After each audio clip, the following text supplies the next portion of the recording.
Bienvenue pour cette 45e rencontre, 30 minutes pour demain, donc cette série d'événements et de rencontres express que nous avons voulu organiser dès les débuts du confinement et vous proposer en lieu et place des rencontres que nous organisons habituellement très régulièrement à Léonard Paris.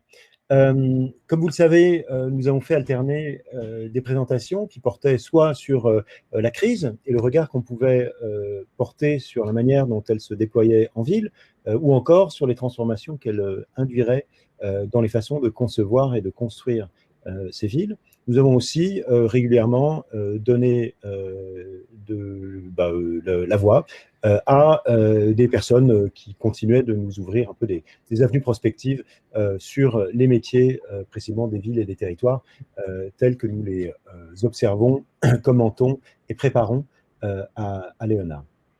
Aujourd'hui, c'est Marie Baléo qui, comme son collègue, notre collègue Camille Combes, qui intervenait hier sur la question du financement des mobilités, Marie Baléo, qui est également donc membre de l'équipe de la Fabrique de la Cité. Elle y est plus spécifiquement responsable des études et des publications et contribue également à la production des rapports et des études donc, de ce think tank qui est dédié à la prospective et aux innovations urbaines. Marie est notamment l'auteur d'un rapport à la recherche du logement durable qui a été publié fin 2018 sur les approches, une étude comparative ou comparée des approches de métropoles européennes sur la question du logement abordable. Aujourd'hui, Marie nous a proposé de titrer son intervention « Vers une révolution du logement ». Et la question qu'elle nous invite à considérer, c'est la façon dont la crise sanitaire, économique et sociale va transformer les attentes et les usages en matière de logement. Est-ce que nous allons assister à un crash de l'immobilier dans les villes les plus chères et dans le même temps à un exode des cadres vers les villes moyennes et les campagnes? Vous avez certainement vu que certaines études publiées récemment annoncent une grande migration, pourquoi pas, des cadres franciliens vers les zones rurales. La crise signe-t-elle la fin de l'habitat dense, qui a été souvent incriminé au moment donc, de décrire les moteurs de cette crise sanitaire? Bref, Marie va nous proposer donc, un tour d'horizon de quelques évolutions possibles du logement dans les mois et dans les années à venir. Merci d'être avec nous. Merci, Marie, de prendre ce moment avec nous. Comme d'habitude, pour tous ceux et celles qui ont déjà pris part à ces événements, et en particulier pour ceux qui viennent pour la première fois, je vous invite à poser vos questions tout au long de l'intervention de Marie dans l'espace de chat, en bas à droite de votre écran, que je me chargerai de reposer à Marie, qui répondra après son intervention qui va durer approximativement une demi-heure. Marie, c'est à toi et merci encore et à tout de suite. Bonjour à tous, merci beaucoup Mathieu pour cette introduction et merci de me donner cette opportunité de débattre avec vous d'un sujet qui est à la confluence de deux thèmes qui intéressent particulièrement la Fabrique de la Cité. Le premier, c'est le thème du logement. Comme le disait Mathieu, on a publié en 2018 un rapport sur la pénurie de logements abordables dans les métropoles européennes en croissance, fondé sur 7 études de cas, des métropoles extrêmement différentes en France, au Royaume-Uni, en Suède, en Pologne et en Allemagne. Et l'objectif était de comprendre, d'identifier les déterminants de cette pénurie de logements abordables dans des métropoles très différentes les unes des autres, et aussi d'identifier d'éventuelles pistes de résorption de la pénurie. Et puis le deuxième thème, bien sûr, c'est depuis quelques semaines, voire même quelques mois maintenant, la Fabrique de la Cité suit la crise sanitaire et puis maintenant la crise économique et sociale pour tenter d'en décrypter les impacts sur les villes à travers un projet d'étude qui s'appelle « À travers les villes en crise ». Et donc, vous pourrez retrouver les principaux éléments sur notre site internet. Et donc, moi, j'ai voulu aujourd'hui me placer un peu à l'intersection de ces deux thèmes-là pour examiner avec vous la question de comment le logement va évoluer, à la fois au niveau de l'offre et de la demande, dans les mois et les années à venir, à la suite de cette crise. Et l'idée, évidemment, c'est pas d'émettre des prédictions sur de quoi l'avenir sera fait, parce que j'en serais bien incapable, mais plutôt de soulever quelques interrogations, d'examiner avec vous quelques questions qu'on voit souvent revenir en ce moment dans la presse sur les évolutions du logement. Donc, je vais vous partager mon écran afin que vous puissiez voir ma présentation. Voilà. Alors, je voudrais commencer par partager avec vous 2 constats qui se dégagent, à mon sens, assez clairement de la période qu'on vient de traverser, hein, une période très particulière avec, en France, cette expérience inédite du confinement qui a duré 8 semaines et qui a eu le mérite, sur le plan du logement, de nous rappeler que si le logement est certes un actif financier et qu'il est même l'investissement préféré des Français, c'est aussi, de façon beaucoup plus prosaïque, simplement un refuge et un lieu de vie. Et ce qu'a mis en exergue le confinement, c'est tout d'abord le caractère intolérable, hein, des situations de suroccupation. On a bien vu que ce qui était supportable en temps normal devient extrêmement difficile à vivre en temps de confinement lorsqu'on est contraint de rester chez soi toute la journée et tous les jours. Alors, en droit français, la façon dont on définit la suroccupation, on a l'idée qu'un logement doit avoir une surface minimale en fonction de son nombre d'habitants. Et ensuite, les textes de loi, le Code de la sécurité sociale, définit des seuils en deçà desquels on considère qu'il y a suroccupation. Et donc, le seuil, c'est de 16 mètres carrés pour 2 personnes, 25 mètres carrés pour 3 personnes et 34 mètres carrés pour 4 personnes, etc. Et sur le fondement de ces seuils-là, l'INSEE estimait qu'en 2010, en France, 1,4 million de logements étaient suroccupés, ce qui représente environ 5,1 millions de personnes. Et c'est un phénomène, vous pouvez le voir sur la carte qui se trouve à droite, qui touche principalement les grandes agglomérations. 74% des personnes qui vivent dans un logement suroccupé habitent précisément dans une grande agglomération, donc 40% habitent en région parisienne, selon des chiffres de Futurible. Et la suroccupation, elle concerne principalement, vous vous en doutez, hein, les ménages aux revenus les plus faibles et plus particulièrement les familles monoparentales, dont 25% vivent dans un logement suroccupé. Et je pense que l'un des grands enseignements du confinement, c'est les difficultés qui peuvent naître de cette suroccupation, avec, on l'a vu pendant le confinement, par exemple, une aggravation des violences domestiques, des problèmes de concentration pour les enfants qui devaient continuer à étudier à l'école et donc, dans certains cas, un renforcement des inégalités scolaires, et puis de façon plus générale, éventuellement pour certains individus, des troubles de santé mentale. Ensuite, le deuxième constat, je pense qu'il est plus général et qu'il englobe le premier, c'est que cette crise sanitaire et cette expérience du confinement ont permis de mettre en exergue l'inadaptation de l'offre de logement. Certains ont été confinés dans des appartements qui, sans être suroccupés, étaient exigus, sans balcon ni jardin, ou alors peu lumineux, ou bien mal isolés sur le plan phonique. Et chez ceux-là, le confinement, d'ailleurs aussi chez certains acteurs du secteur, le confinement a provoqué une prise de conscience quant aux limites de la standardisation des logements et aussi des superficies trop réduites. On a vu les difficultés inhérentes au fait de devoir vivre, se nourrir, dormir, parfois faire cours à ses enfants, travailler, soigner un proche malade dans un appartement, un 2 ou 3 pièces assez exigu avec une famille nombreuse. Et peut-être que cette prise de conscience, elle est plus prononcée encore chez nous en France, puisque en moyenne, en France, un 3 pièces a une superficie de 60 mètres carrés, alors que dans le reste de l'Europe, c'est 75 mètres carrés en moyenne. Donc il y a un sujet d'exiguïté des logements. Donc voilà 2 constats préalables. Et si on se penche maintenant de façon un peu plus prospective, l'une des interrogations qui revient beaucoup en matière de logement, dans la presse notamment, c'est la question de savoir si on va assister à un krach immobilier dans les villes-centres des grandes métropoles. Alors vous le savez, dans certaines métropoles, le marché du logement est extrêmement tendu, souvent depuis plusieurs années, avec des prix qui sont très élevés et qui continuent d'augmenter.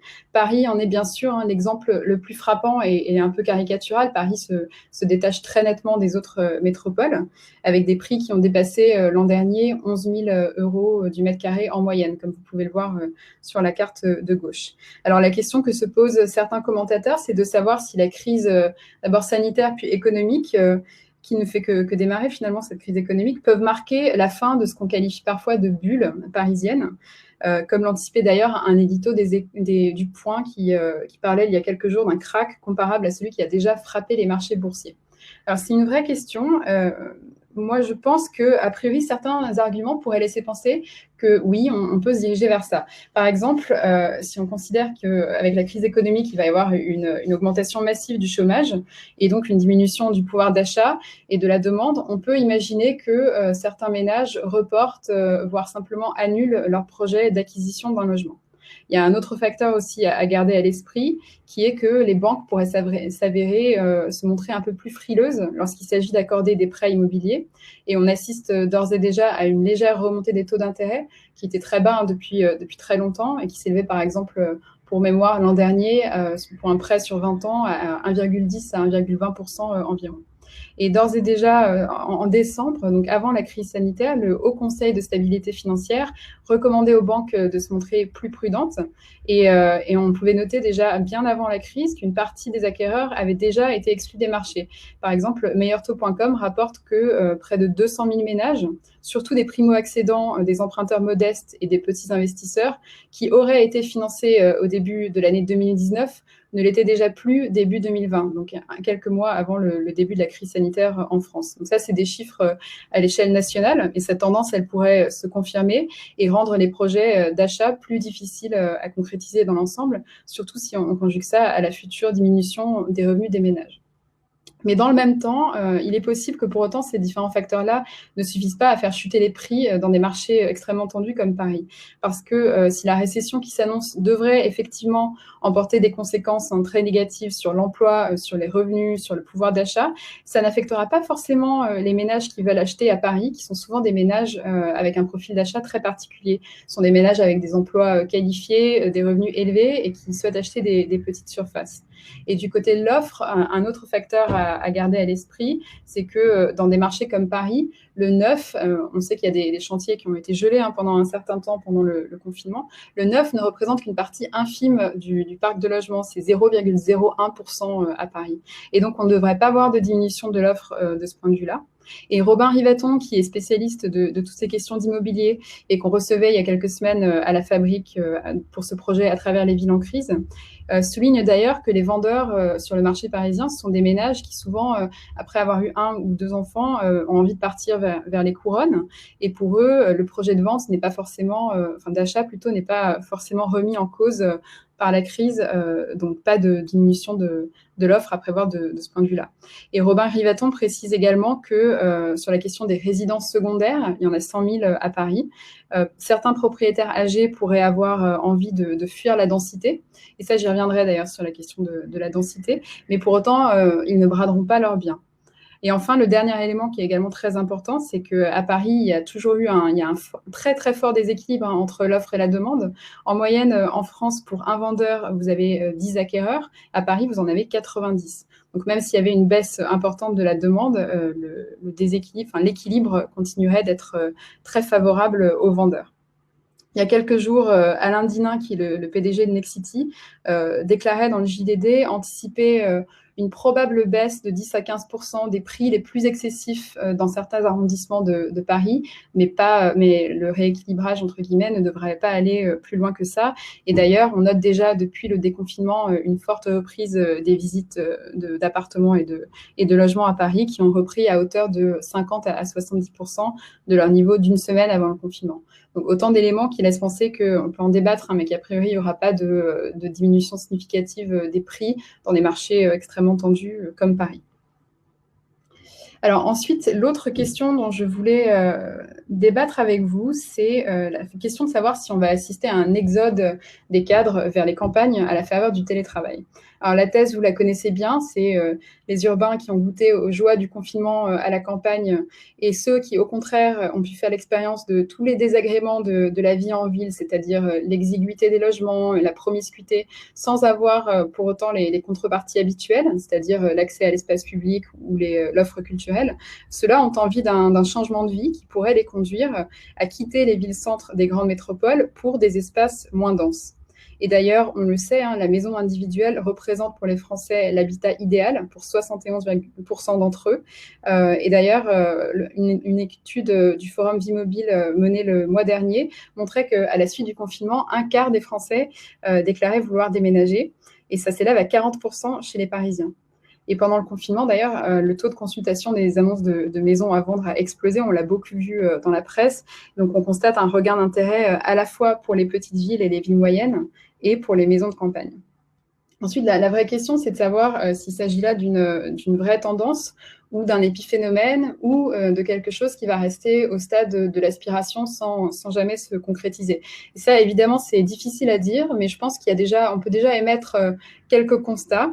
Le premier, c'est que cette aspiration-là, au départ des villes pour aller s'installer dans des lieux moins denses, elle ne peut se concrétiser en réalité que pour ceux qui peuvent effectivement travailler à distance. Donc, pendant le confinement, 33% des Français ont expérimenté le télétravail, contre uniquement 7% avant. Donc, de ce point de vue-là, peut-être que cette expérience a permis à la France de rattraper son retard sur d'autres pays en matière de télétravail. Et pour autant, évidemment, le télétravail demeure réservé aux professions qui ne relèvent pas de l'économie présentielle et dont l'activité peut se poursuivre à distance grâce aux outils numériques. Et ce qui est intéressant de noter également, c'est que pour les entreprises, dans un contexte de tension économique, de crise économique, il pourrait s'avérer intéressant d'encourager certains de leurs employés à continuer de télétravailler en vue de réduire leurs dépenses immobilières, qui constituent un poste de dépenses très, très conséquent pour les entreprises. Il y a eu un certain nombre d'annonces qui vont dans ce sens, en France et ailleurs. Par exemple, aux États-Unis, le PDG de Twitter a annoncé que ses employés pourraient continuer de télétravailler indéfiniment. Et le CEO de Facebook a annoncé que 50% de ses employés télétravailleraient à l'horizon 10 ans. Donc, il est possible effectivement que les entreprises encouragent les salariés à continuer de télétravailler, mais difficile pour autant de voir dans quelle mesure ça va se traduire par des choix de localisation différents de la part de ces actifs. Le deuxième constat, c'est que certes, il y a une possibilité d'un afflux de ce que j'appellerais des urbains déçus, non seulement vers la campagne, mais surtout, je pense, vers les zones périurbaines. Parce que ces zones-là, elles ont l'avantage d'offrir à la fois la possibilité d'avoir ce logement individuel avec jardin qui est tant plébiscité par les Français, et en même temps de maintenir une connexion aux aménités métropolitaines. Et donc, on assistera peut-être à une hausse des prix en périphérie des grandes villes, avec à l'inverse une tendance à la baisse des prix de l'ancien dans certains quartiers de villes-centres de grandes métropoles, sauf pour les petites surfaces qui seront toujours très demandées. Et je pense que surtout, on peut anticiper un regain d'intérêt important pour les villes moyennes. C'est ce que j'illustre avec la carte de droite. André Hichet, qui est le président du directoire de CDC Habitat, déclarait il y a quelques jours dans la presse, en sortie de crise, de nombreux citadins pourraient acquérir une résidence avec jardin à la campagne ou dans une petite ville à 2 heures ou 2 heures et demie de la métropole. Il suffirait que 2 ou 3% des catégories actives optent pour ce choix pour faire basculer le marché de cœur de ville. Cela impliquerait une adaptation des nouveaux programmes au profit d'une offre locative de petits pieds-à-terre, près des gares, mais aussi au profit des petites villes périphériques. Et donc André Hichet, lui, voit dans ces événements une chance inespérée de revitaliser des villes moyennes, notamment celles dites des cathédrales autour de Paris, donc Chartres, Évreux, Rouen, Reims, Troyes, etc. Le quatrième constat, c'est que l'aspiration à la vie à la campagne, alors non pas dans les villes moyennes ou en périphérie, mais vraiment en territoire rural, va se heurter aux contraintes du temps de transport qui est requis pour se rendre sur les lieux, dans les infrastructures et les équipements dont on a besoin dans la vie quotidienne. Et de ce point de vue-là, si effectivement on devait assister à un exode urbain avec de gros guillemets vers la campagne, il faudrait investir dans les infrastructures qui sont situées dans ces territoires de manière à accommoder cette nouvelle demande. Et le dernier constat, qui à mon sens répond un petit peu à cette question, c'est que je pense que de façon générale, les grands centres urbains sont des lieux d'opportunités économiques et d'emploi, et qu'à ce titre, ils vont rester extrêmement attractifs, comme ils le sont déjà depuis longtemps, surtout si on entre dans un contexte de chômage très élevé, où les emplois vont se raréfier et les gens vont vouloir se rapprocher des lieux dont ils perçoivent qu'ils sont le plus porteurs d'opportunités économiques. Donc, dans ce sens-là, je pense qu'on n'aura pas de désaffection de ces endroits-là. Ensuite, une autre interrogation qui revient assez régulièrement dans la presse en ce moment, c'est la question de savoir, faut-il repenser la conception des logements? Et même pour aller un peu plus loin, je pense qu'il y a aujourd'hui un consensus sur la nécessité de repenser cette conception et qu'on est d'ores et déjà passé à la question de comment faire pour y parvenir. Et de nombreux acteurs du logement, dont par exemple beaucoup d'architectes, appellent déjà à s'éloigner de la standardisation. J'ai échangé d'ailleurs la semaine dernière avec Christophe Gobin, qui était auparavant directeur scientifique de Vinci Construction France, et qui a écrit une note il y a quelques quelques jours, qui appelle à repenser les procédés, c'est-à-dire la façon dont on transforme des matériaux pour créer un nouvel environnement, parce qu'il rappelle qu'en fait, chaque situation appelle les solutions spécifiques qui ne peuvent pas se contenter de reconduire des routines. Et de la même façon, les procédures donc, qui articulent les choix constructifs et la nature du produit ou du logement envisagé doivent être calibrées à chaque situation, car le bâti s'inscrit forcément dans un cycle qui est à chaque fois différent. Donc, je pense qu'il y a une vraie prise de conscience chez les acteurs du logement de la nécessité de s'éloigner, de s'émanciper de la logique du logement comme produit standardisé, avec ces modèles de 2, 3, 4 pièces reproduits à l'infini, et qui répondent en réalité davantage à des logiques financières qu'aux besoins et aux attentes réelles des habitants. Alors, aller vers une offre de logement plus adaptée aux attentes, ça signifie certainement aussi répondre à certains nouveaux besoins. Par exemple, justement, si le travail venait à se généraliser, même si ça prend un peu de temps, il y aura besoin d'espaces pensés pour être une partie de la journée des logements et une autre partie de la journée des espaces de travail. Or, on a vu qu'aujourd'hui, beaucoup de logements ne permettent pas encore tout à fait ça. Il est difficile de s'y isoler et par ailleurs, souvent, lorsque les logements sont très bien isolés sur le plan phonique les uns des autres, mais ce n'est pas le cas des pièces à l'intérieur d'un logement, ce qui peut nuire à la concentration et au télétravail. Une autre évolution possible, vers laquelle qui existait déjà auparavant, c'était déjà une tendance de fond et bien repérée, mais qui peut peut-être s'accélérer avec cette crise, c'est la mutualisation d'espaces qui n'ont pas forcément besoin d'être à l'intérieur du logement. Ça permet à la fois d'optimiser l'usage de l'espace, de réaliser des économies en matière de logement et aussi de créer des lieux de socialisation. Et puis, une autre piste pour s'éloigner de la standardisation et pour aller vers des logements plus adaptables aux usages et aux attentes des ménages et à l'évolution de ces usages, c'est la piste de la modularité avec, par exemple, des cloisons amovibles qui permettent d'adapter les pièces de son logement à ces usages.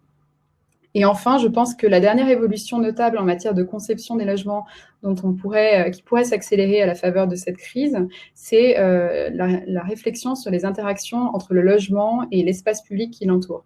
Par exemple, on a bien vu pendant le confinement qu'il peut être très difficile de n'avoir ni balcon ni jardin, mais que néanmoins, c'est plus facile à vivre lorsque l'on a près de chez soi un espace vert, un espace public bien conçu et agréable où on peut passer du temps. Et ça permet d'atténuer les effets négatifs perçus de la densité urbaine. Donc, je pense qu'il y a un certain nombre de tendances qui préexistaient à la crise, de réflexions qui étaient déjà en cours, notamment chez un grand nombre d'architectes, et qui peuvent s'accélérer à la faveur de la prise de conscience dont je parlais au début de ma présentation, qui découle de cette crise sanitaire. Ensuite, la question qui revient également assez souvent et qui fait vraiment débat et assez polémique, c'est la question de savoir si la crise qu'on a connue signe la fin ou le déclin de l'habitat dense. Alors, on a beaucoup pointé du doigt la densité urbaine qui faisait un peu figure de coupable idéal en disant qu'elle était une aubaine pour le coronavirus, etc. Or, certes, il y a un lien entre épidémie et densité, mais la densité urbaine n'a pas du tout été le facteur principal de la propagation. Et c'est pas la densité en réalité, hein, c'est pas la densité de population en tant que telle qui a favorisé la propagation de l'épidémie, mais davantage la densité des contacts sociaux, ce qui explique qu'on ait pu voir des clusters naître dans des zones qui ne sont pas des zones urbaines extrêmement denses. Donc ce débat-là autour du rôle qu'a joué la densité dans la diffusion de l'épidémie, il illustre bien en fait les incompréhensions et la confusion qui règnent autour de cette notion, qui est une notion vraiment extrêmement complexe, à laquelle la Fabrique de la Cité a dédié il y a quelques semaines une note que vous pourrez retrouver sur notre site, et qui essaye de mettre un peu au clair toutes les acceptions différentes de cette notion. Beaucoup de gens, par exemple, ignorent qu'un quartier de grands ensembles ou un quartier de tours, c'est souvent beaucoup moins dense qu'un quartier de maison de ville ou, a fortiori, un quartier d'habitat haussmannien, qui est la forme la plus dense d'habitat. Et en réalité, ce qu'on constate, c'est que le plus souvent, lorsque les gens critiquent la densité, on pense en réalité pas à la densité en tant que telle, mais davantage à la suroccupation que j'évoquais un peu plus tôt ou à la mauvaise conception des logements. Et la densité, en réalité, c'est vraiment beaucoup affaire de perception. À densité égale, on aura des perceptions et des ressentis très différents en fonction de la forme architecturale du logement, la qualité de l'espace public qui l'entoure. Et je pense qu'il ne faut pas oublier également, avant de d'enterrer définitivement l'habitat dense que la ville compacte. Et l'habitat dense sont des formes architecturales et urbaines qui sont vertueuses sur le plan environnemental. On sait que lorsque l'habitat est dense, l'usage du véhicule individuel est souvent moindre et donc les émissions de gaz à effet de serre et de particules fines liées aux véhicules thermiques le sont également. Donc voilà un certain nombre de raisons pour lesquelles il ne faut pas tirer un trait nécessairement sur l'habitat dense. Donc je pense que c'est un faux débat ce qu'on voit passer aujourd'hui sur la densité urbaine. Et a fortiori, au risque de me répéter, je pense que ce qu'il faut garder à l'esprit, c'est que dans le contexte de crise économique dans lequel on va entrer, les gens ne vont pas vouloir s'éloigner des opportunités d'emploi à un moment aussi critique. Or, ces opportunités-là, elles se trouvent, ou du moins elles sont perçues comme se trouvant principalement dans les villes-centres des grandes métropoles. Donc je pense que de ce point de vue-là, la crise ne signe pas forcément la désaffection de l'habitat dense et que c'est plutôt une très bonne chose. Alors pour conclure ces quelques interrogations et ouvrir le débat avec vous, je dirais simplement que la crise a mis en exergue le rôle vraiment crucial que joue le logement dans la qualité de vie et que peut-être qu'à l'heure où on s'achemine vers ce qui ressemble à une récession sans précédent, cette nouvelle période pourrait être une bonne occasion de remettre en cause le credo du tous propriétaire. Les prix du foncier, les prix de la construction, ils vont demeurer élevés. La demande, elle va devenir plus fragile, on l'a vu, avec la baisse à venir du pouvoir d'achat. Et peut-être qu'une solution se trouve dans le retour des investisseurs institutionnels ou du logement locatif à prix modéré. Et puis, je pense que si je devais mettre l'accent sur un constat en particulier, c'est qu'on a tout intérêt maintenant à accélérer la réflexion de long terme sur la conception des logements et sur la façon dont on peut concevoir des logements qui soient à la fois abordables et agréables à vivre. Voilà. Alors, je vais quitter mon partage d'écran et redonner la parole à Mathieu. Absolument. Tu peux aussi relancer ta caméra. Voilà. Merci, Marie. Merci pour cette présentation qui nous permet de durer le grand nombre finalement de questions qui sont élevées ou en tout cas soulevées par cette crise en matière de logement. Moi, je vois trois grands chapitres en fait sur lesquels j'aimerais te poser des questions des membres de l'audience que j'invite encore à les saisir. Je pense en particulier à Abel Guggenheim et à Damien Baron qui ont posé leurs questions et aussi quelques idées ou quelques questions que j'aimerais te poser de mon côté. Trois chapitres sur la question de la crise de la ville dense. J'aimerais qu'on parle également de ce que les villes ont encore au-delà peut-être justement de la promesse que tu leur fais ou que tu nous fais en quelque sorte de toujours y trouver donc des réserves d'emploi et puis revenir encore sur la question de la conception des logements. Bon, pour revisiter un peu une thématique que tu as largement commentée, je voudrais savoir si tu as des éléments qui permettent d'objectiver un peu la façon dont le télétravail ou l'expérience subie du télétravail a transformé notre rapport à nos espaces de vie.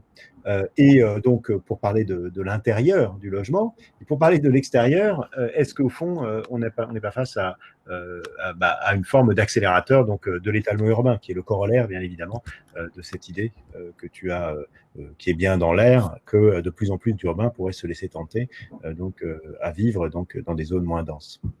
Alors, sur la façon dont le télétravail nous a incité à repenser, à changer d'avis sur notre perception du logement, je pense que c'est un peu les difficultés que je citais tout à l'heure, c'est-à-dire que on a tous vu, pour ceux d'entre nous qui ont pratiqué le télétravail, les difficultés parfois que peut entraîner le télétravail. On a des logements qui sont, je le disais, en moyenne plus exigus en France qu'en Europe. Donc, il y a une question de difficultés de concentration, de difficultés à s'isoler parce qu'on n'a pas suffisamment de pièces, etc. Donc, de ce point de vue-là, je pense que cette nécessité dans laquelle on s'est trouvé de devoir rester chez nous pour travailler, elle a mis en exergue que les logements ne sont pas conçus simplement pour être des espaces de travail et que donc il y a toutes ces difficultés-là à voir et que si on venait, alors là, c'était une expérience exceptionnelle qui n'avait peut-être pas vocation à se reproduire, mais si on venait si on se dirigeait, je dirais, vers une généralisation du télétravail, alors il faudrait peut-être commencer à concevoir des logements légèrement différents où il est plus facile de s'isoler.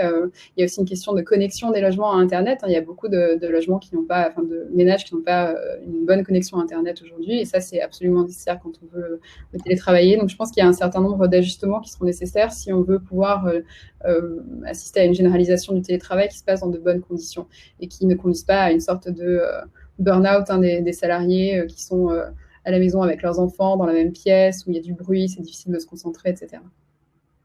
Alors, on a beaucoup parlé du télétravail, c'est vrai, mais je lisais quelque part que 30%, j'allais dire seulement, c'est considérable, mais rapporté à la population, 30% des Français seulement avaient télétravaillé, Ouais. ce qui suppose que 70% d'entre eux ont continué, alors ont dû se résoudre finalement au chômage partiel ou au chômage technique, ou de continuer d'aller travailler, de se rendre sur leur lieu de travail. Est-ce qu'on a une idée de la façon dont se répartissent justement les télétravailleurs entre métropole, ville moyenne et zone peu dense? J'ai jamais vu de chiffres passer sur ça. J'ai jamais, non, pas à ma connaissance, mais ce serait extrêmement intéressant de savoir effectivement comment ils se répartissent. Et évidemment, comme tu le dis, 30%, ça peut paraître énorme, mais en réalité, il y a énormément de gens qui relèvent de ce qu'on appelle l'économie présentielle, donc qui ont besoin, dont l'activité est liée à un lieu particulier. Par exemple, toutes les personnes qui travaillent dans des boutiques, dans des restaurants, etc.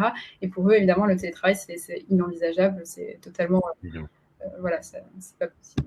Donc, de ce point de vue-là, je pense qu'il faut relativiser l'idée d'une France qui télétravaillerait dans son ensemble, etc. Ça concernera, comme je le disais, uniquement certains cadres qui ont la possibilité de le faire.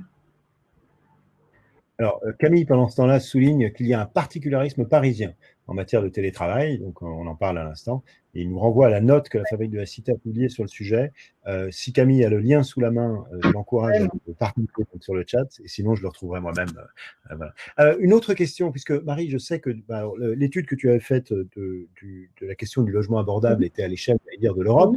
Est-ce que tu as pu percevoir des signaux, des indices de la façon dont d'autres villes d'Europe ont traversé cette crise de manière peut-être différente de la façon dont on l'a fait en France, où le confinement a été un marqueur très fort et un disrupteur, entre guillemets, de nos habitudes, de vie. Et peut-être, du coup, induit justement une aspiration à transformer un peu plus la façon dont on vit en ville. Alors, j'ai pas vu beaucoup de choses passer sur des villes européennes, mais j'ai pas mal lu la presse américaine pendant la période du confinement, où les constats, c'était frappant de voir à quel point ils étaient exactement les mêmes que ceux qu'on a pu faire dans la presse française. Donc, les questions qu'on se pose sur comment concevoir des logements où on puisse mieux travailler, etc. Est-ce que les gens vont vouloir aller se mettre au vert? Est-ce qu'il va y avoir une décorrélation totale des lieux de travail et des lieux de résidence? Ces interrogations-là, on les voit de façon assez systématique dans un grand nombre de métropoles, dans un grand nombre de pays. Il est temps maintenant peut-être de regarder un peu et de revenir sur ce que les villes ont encore à offrir. Abel Guggenheim, que je salue et qui participe à bon nombre donc, de nos événements chez Léonard, partage cette réflexion sur laquelle, depuis toujours, il entend de nombreuses personnes habitant et travaillant à Paris dire qu'elles ont l'intention de quitter la métropole et n'en font rien au fond. Est-ce qu'on a des raisons de penser qu'il puisse en être autrement aujourd'hui? Moi, je pense qu'il n'y a pas de raison de penser qu'il puisse en être autrement et que ça reste au stade de la plainte et de l'aspiration chez bon nombre de Parisiens. Et que le confinement étant maintenant terminé, je pense que les gens ont aussi envie de retrouver leur vie d'avant, entre guillemets. Donc là, Paris va pouvoir rouvrir ses terrasses, rouvrir ses parcs, etc. Et je pense qu'il va y avoir à nouveau, on va se souvenir des intérêts de l'intérêt de la vie parisienne. Et donc, je pense que, comme dit Abel, hein, ça va rester au stade de l'aspiration pour un grand nombre de personnes. D'accord.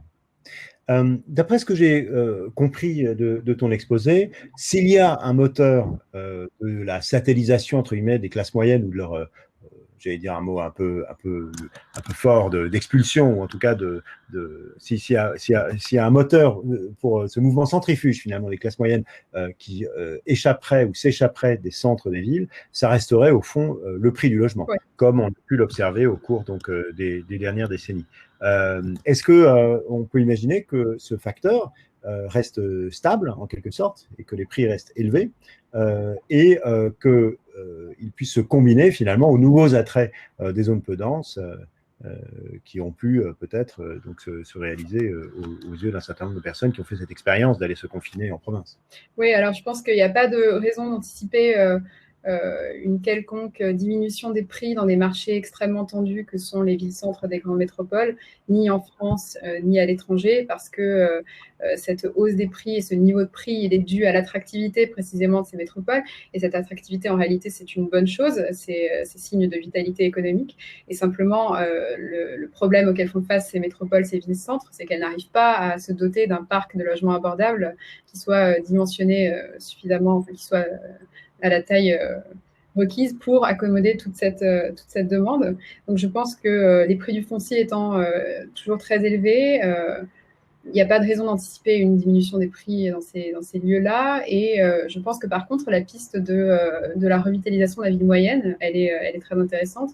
Ce que disait André Hichet tout à l'heure dans la citation que je vous lisais, à mon avis, c'est très pertinent. Et je pense que dans les années à venir, il y aura peut-être effectivement un regain d'intérêt pour ces villes moyennes. Et d'ailleurs, je vous signale un projet d'étude de la Fabrique de la Cité qui porte précisément sur les villes moyennes et qui donnera lieu dans les mois qui viennent à la publication de notes sur ce thème-là. Donc ça, je pense que c'est quelque chose à regarder parce qu'effectivement, il n'y a pas de raison de penser que les ménages à revenus faibles et de plus en plus les ménages de la classe moyenne ne continuent pas d'être repoussés toujours plus loin du centre des métropoles. Entendu. Alors à ce propos, parlant des villes moyennes, d'abord je te signale qu'il existe aussi des villes portant de belles cathédrales dans le nord de la France. Tu as évoqué Reims à l'est, mais il faut penser à Laon ou à Soissons, où il y a de splendides cathédrales gothiques et qui se trouvent à pas beaucoup plus d'une heure en fait de train précisément de Paris. Alors j'en viens justement à ces villes moyennes où effectivement on constate un prix de l'immobilier qui est extrêmement bas en comparaison bien évidemment de la métropole parisienne, mais aussi des autres métropoles, j'allais dire, de deuxième plan, et par ailleurs une assez grande proximité de Paris, mais avec une forte dépendance à la qualité et à je dirais la résilience des réseaux de transport. En l'occurrence, quand on habite à Soissons ou quand on habite à Laon, on est absolument dépendant soit de la voiture, avec des enjeux donc, de congestion qui sont particulièrement lourds, mais aussi du train. Et ça fait bien longtemps que ces lignes réputées secondaires n'ont pas reçu, disons, des investissements qui permettraient leur développement.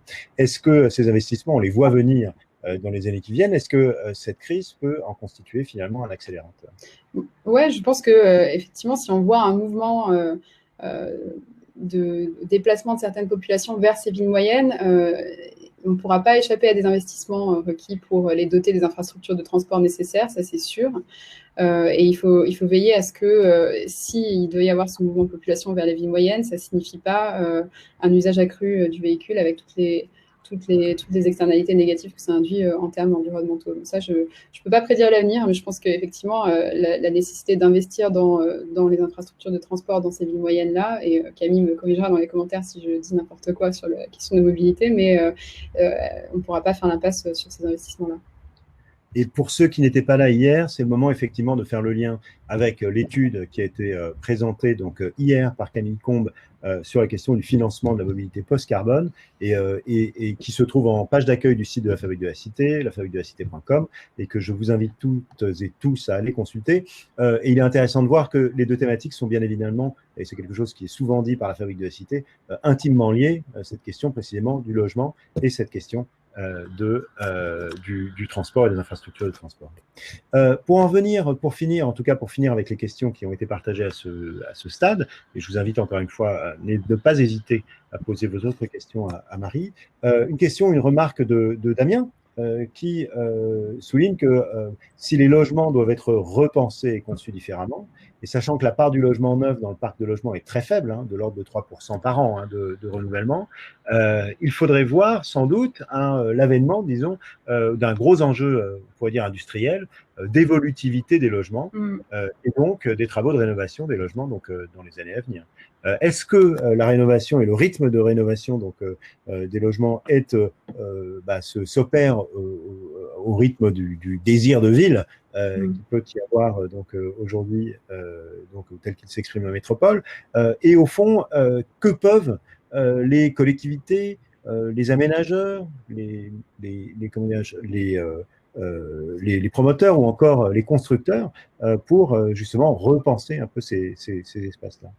Donc, une question sur la rénovation, une question sur la responsabilité des uns et des autres. Ouais. Alors, je pense qu'effectivement, Damien a entièrement raison par rapport à la proportion de logements neufs et de logements anciens. Effectivement, c'est une question d'adaptation de l'existant. Et de ce point de vue-là, je n'ai pas vraiment d'éléments sur le rythme de rénovation. Et certainement que si on veut effectivement faire des progrès là-dessus, il faut concevoir dès maintenant de nouvelles façons d'aménager l'intérieur de ce qui existe déjà. Et ça, je pense que c'est un chantier énorme sur lequel, pour l'instant, à ma connaissance, il n'y a pas énormément de choses qui se font, mais que c'est absolument nécessaire pour accroître la qualité de vie au sein de ces logements. Donc ça, c'est un chantier qui est vraiment extrêmement intéressant, et peut-être que effectivement la crise qu'on traverse, elle a facilité, elle va accélérer la prise de conscience sur cet enjeu-là. Donc probablement, comme le disait Damien, un domaine d'opportunité pour les constructeurs et pour les gens qui conçoivent finalement ces logements et qui conduisent ces rénovations, mais aussi probablement donc un chantier de réflexion prospective, pourrait-on dire, sur le désir de ville et d'habitat urbain, puisqu'on peut se demander effectivement s'il ne s'agirait pas de le repenser. C'est peut-être un travail pour Léonard cette fois-ci. Merci beaucoup Marie, merci de cette présentation, merci à toutes et à tous de nous avoir rejoints. Alors un tout dernier mot, c'est en principe, ou en tout cas dans le format que vous connaissez et que nous avons expérimenté ensemble depuis un peu plus de 2 mois, la dernière de ces rencontres, donc dans ce format 30 minutes pour demain. Ce format est né littéralement avec la fermeture provisoire de Léonard Paris. Il s'est développé pendant le temps du confinement. Et nous pensons que eh bien, désormais, vous êtes nombreux à avoir repris, j'allais dire, des activités presque normales et à disposer peut-être d'un peu moins de temps que vous en aviez précédemment. On reste malgré tout très mobilisés et très présents ici même, et dès la semaine prochaine, ceux qui s'intéressent à l'innovation dans la construction pourront prendre part au Demo Day de Léonard, donc, qui se tiendra, je ne veux pas vous dire de bêtises, le 5, et le 5, ça doit être jeudi, donc après-midi, au cours duquel vous pourrez entendre les propositions d'un certain nombre de startups de la construction tech, donc des technologies de construction, qui transforment précisément la façon dont on conçoit et dont on réalise, logement notamment, mais toutes ces sortes d'ouvrages. Je vous invite à suivre et à découvrir donc le programme de ces prochaines semaines sur le site de Léonard, léonard.vinci.com.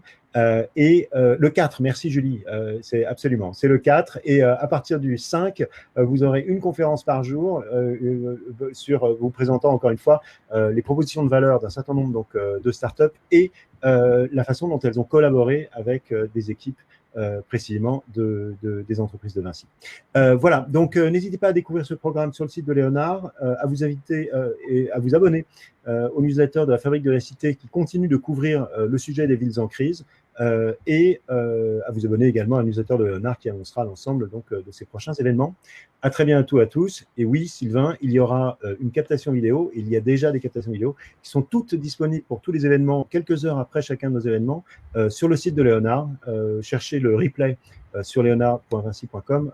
Vous y trouverez donc l'intégralité de quasiment chacune de nos 45 conférences. Voilà, merci à tous et à bientôt. Merci encore Marie. Au revoir.